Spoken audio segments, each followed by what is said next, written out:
Hi everybody. It's a surprisingly spring-like day today. It's still the end of February, but we're seeing temperatures in the plus 10 Celsius range. So I am outside. One of my favorite spring activities is walking around the yard, looking for signs of spring and early bulbs starting to pop up, that kind of thing. And just generally having a look around as the snow melts. So just behind me here, we have a little stone patio that's right behind the kids' sandbox. And then behind the patio is a nice shade garden that wraps all around this big, beautiful oak tree here. And we like to put a bench or some chairs on the patio and sit in the shade and watch the kids play when we're not working. So right here is the first garden that I created when we moved here.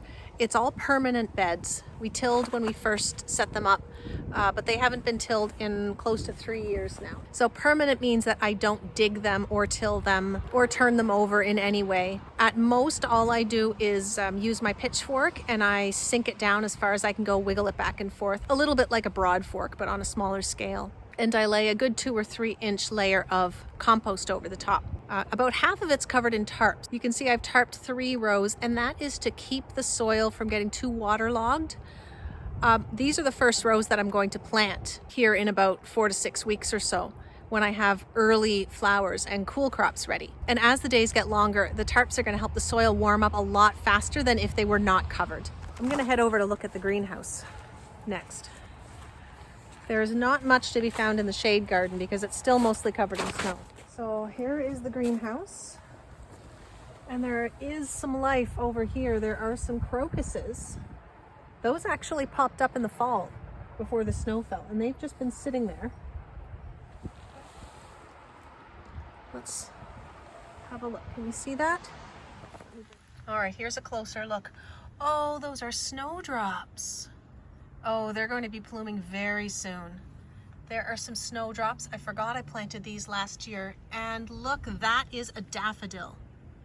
And there are a few more. These are beautiful decorative daffodils. I forget the name of them. There's one. And there are all the snowdrops. There are some bulbs that are completely out of the ground and they're still growing. I'm going to pop those back in. I see quite a few tiny little white flower heads in there. There's one right there.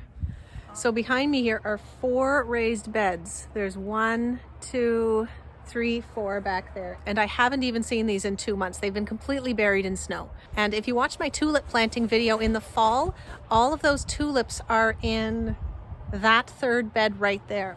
So that was tulips and alliums, and I planted a few other things in there too. I'll have to check my notes because I can't remember exactly what that was. And this last one here at the end is full of daffodils, so they're going to stay in there. Daffodils can be left in the ground and used as cut flowers for more than a year, as opposed to tulips, which only really grow their best in the first year. So they're gonna stay there. And I'm gonna plant some annuals over the top. I just haven't decided which ones that's gonna be yet. Okay, so I just had a really good idea. I'm gonna go back into the house and get some seeds. So here is my box of seeds. And just as I was looking at that garden outside, I thought, wouldn't it be a great idea to toss some bachelor's button seeds, maybe some nigella, on top of those daffodils? And they'll start to come up really soon. They like to sprout when it's still fairly cool out. I have lots of seed too, so it's worth the experiment. Let me grab a couple seed packs. So I just made another interesting discovery, and that is a rosemary plant. Quite possibly 2 or 3 rosemary plants that I left in here. And there's a lot of dieback on these stems, but doesn't a lot of that look like it's still alive? We are not supposed to be able to overwinter rosemary here. And I have quite a few plants in the greenhouse that overwinter just fine.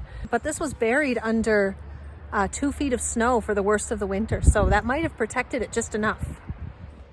Okay, so I ran inside and I found some calendula, some bachelor's buttons, some nigella, and a package of California poppies too. So we're just gonna sprinkle these seeds and we'll see what comes up.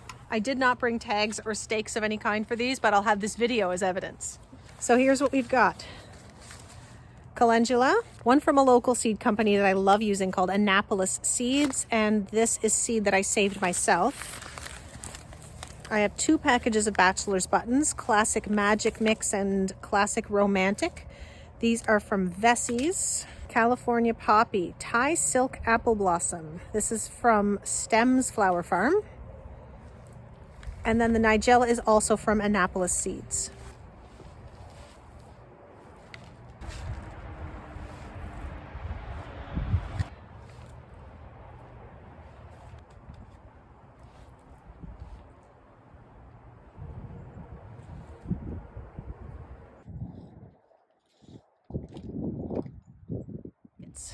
So there's 2 types of calendula. Then I did bachelor's buttons in 2 different rows, then the nigella, and then the California poppy at the end.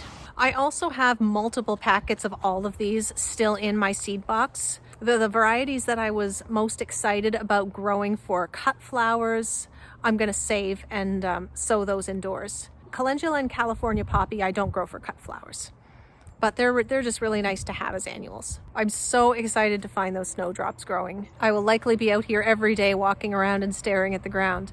I'd say that my neighbors might think I'm crazy, but they're used to it by now. So feel free to head over to my Instagram and follow me there. I post pictures almost every day of new things that I find around the garden and what I'm up to. You'll find the link in the About section of my YouTube channel, and I'll put it in the description as well. Cheers, everybody. See you next time. Bye.